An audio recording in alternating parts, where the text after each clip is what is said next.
അപ്പൂപ്പൻ താടികൾ അനാഥത്വത്തിൻ്റെ ഒരു കഥ കൂടി പറയുന്നുണ്ട്. അമ്മച്ചെടിയിൽ നിന്ന് കാറ്റത്ത് പാറിപ്പോയി ഏതോ മണ്ണിൽ പതിക്കും. കാട്ടുചെടികൾക്കിടയിൽ അത് മുളച്ചു പൊന്തും. എല്ലാവർക്കും വേണ്ടി പെയ്ത മഴയുടെയും വെയിലിൻ്റെയും ഓഹരി പറ്റി വളർന്ന് ചെടിയാകും. പിന്നെ ഒരു നാൾ തന്നിൽ നിന്നൊരു വിത്ത് പറന്നു പോകുന്നതും നിസ്സംഗതയോടെ നോക്കി നിൽക്കുമായിരിക്കും. നാമൊക്കെ സ്നേഹത്തിൻ്റെ സനാതത്വത്തിലേക്കാണ് ജനിച്ചു വീഴുന്നത്.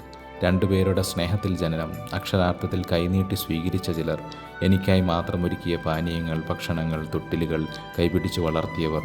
പിന്നെ ഒരു നാൾ മറ്റൊരാളെ കൈനീട്ടി സ്വീകരിക്കാനും കൈപിടിച്ച് വളർത്താനും നമുക്കും നിയോഗം. എന്നെ കൈനീട്ടി വാങ്ങിയവരും ഞാൻ കൈനീട്ടി സ്വീകരിച്ചവരുമാണ് ജീവിതത്തിലുള്ളത്. ഈശോ തൻ്റെ അവസാന പ്രാർത്ഥനയിൽ ശിഷ്യരെക്കുറിച്ച് പറയുന്നത് ഇങ്ങനെയാണ്: അങ്ങെനിക്ക് തന്നവർ. ദൈവത്തിൽ നിന്ന് കൈപ്പറ്റിയ ചിലർ, അവരെ ഞാൻ കാത്തു സൂക്ഷിച്ചു. ഇനി ഞാൻ അവരെ ലോകത്തിലേക്ക് അയക്കുവാണ്. തർക്കിക്കാൻ വന്ന ഫരിസയർക്ക് മുന്നിൽ കയറി നിന്ന് അവനവരെ മറച്ചിട്ടുണ്ട്. സൗഖ്യങ്ങൾ നൽകാനാകാതെ പരാജയപ്പെട്ടപ്പോൾ അവൻ വന്ന് തുണച്ചിട്ടുണ്ട്. പക്ഷേ കൈത്താങ്ങുകളുടെ കാലം കഴിഞ്ഞു. ഇനി അവർ കൈത്താങ് ആകേണ്ടവരാണ്. പാറി വീണ് മുളയ്ക്കുന്ന അപ്പൂപ്പൻ താടികളല്ല മനുഷ്യർ. മനുഷ്യർ കേൾപ്പിക്കപ്പെടുവാണ്. അങ്ങനെ ഏറ്റെടുക്കാൻ എൻ്റെ കരങ്ങൾക്ക് ബലം വയ്ക്കുന്നുണ്ടോ?